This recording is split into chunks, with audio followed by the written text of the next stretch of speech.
اعوذ باللہ من الشیطان الرجیم بسم اللہ الرحمن الرحیم واعتصموا بحبل اللہ جمیعا ولا تفرقوا۔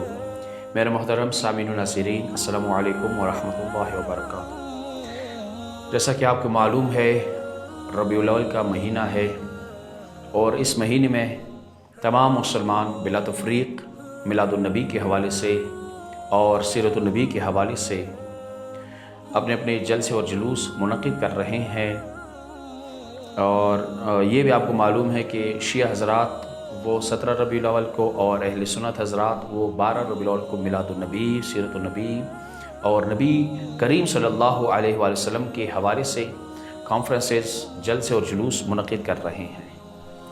آج ضرورت کس امر کی ہے؟ میراث نبوت کیا ہے؟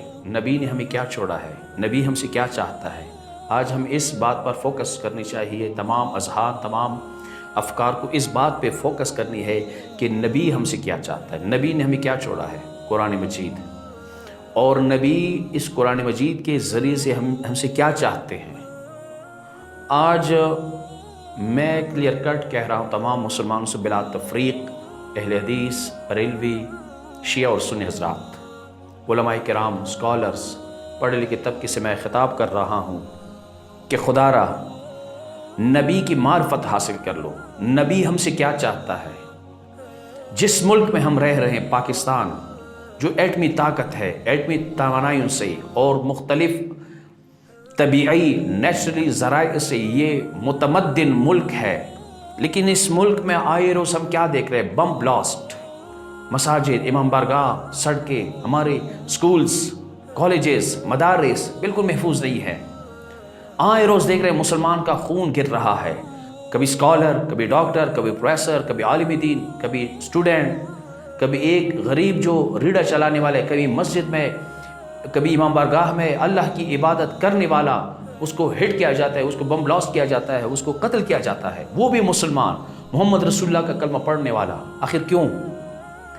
کب تک تمہارے اس خون کی ہولی پر اسرائیل نظارہ گر رہے گا، لندن نظارہ گر رہے گا اور امریکہ تمہارا تماشا دیکھتا رہے گا؟ کب تک؟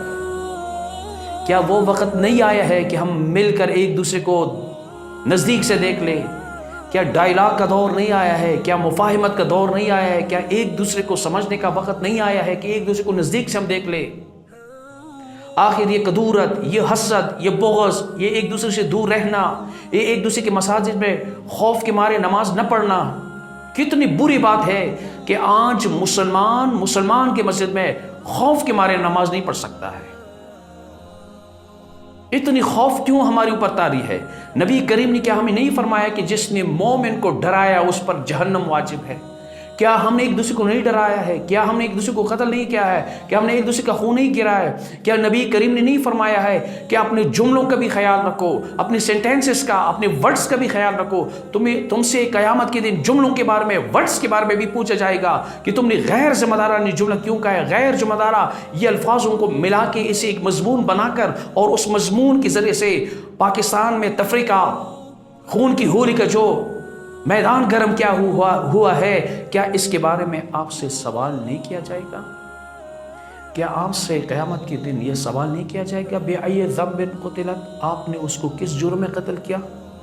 ہم تو عرب کی جاہلیت پر ہنستے ہیں کہ انہوں نے بچیوں کو زندہ دفنایا، اور ہم میں خود اپنے آپ پر یہ افسوس نہیں ہو رہا ہے کہ بریلویوں کی مسجد میں بم بلاسٹ ہو گیا تو ہمیں خوشی ہوتی ہے، دیوبند کی مسجد میں، شیعوں کی امام بارگاہ میں؟ کیوں؟ آخر آپ کو کس نے یہ حکم دیا ہے؟ کس نے آپ کے لیے یہ اجازت دی ہے؟ تکفیر حرام ہے۔ امام ابو حنیفہ نے کیا نہیں فرمایا ہے؟ لا نکفر احد من اہل القبلہ، جو قبلہ رخ نماز پڑھ رہا ہے اس کو ہم کافر قرار نہیں دے سکتے ہیں۔ امام احمد بن حنبل نے کیا نہیں فرمایا کہ جو لا الہ الا اللہ محمد رسول اللہ پڑھے وہ مسلمان ہے؟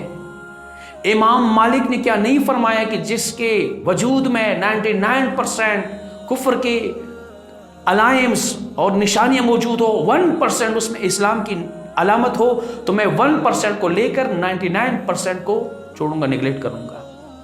کیا ہم نے یہ نہیں پڑھا ہے؟ کیا ہم نے امام صادق علیہ السلام کو نہیں پڑھا ہے کہ امام صادق علیہ السلام نے فرمایا ہے اپنے شیعوں کو کہ اے میرے شیعوں، جس طرح تمہارے امام صادق اہل سنت کے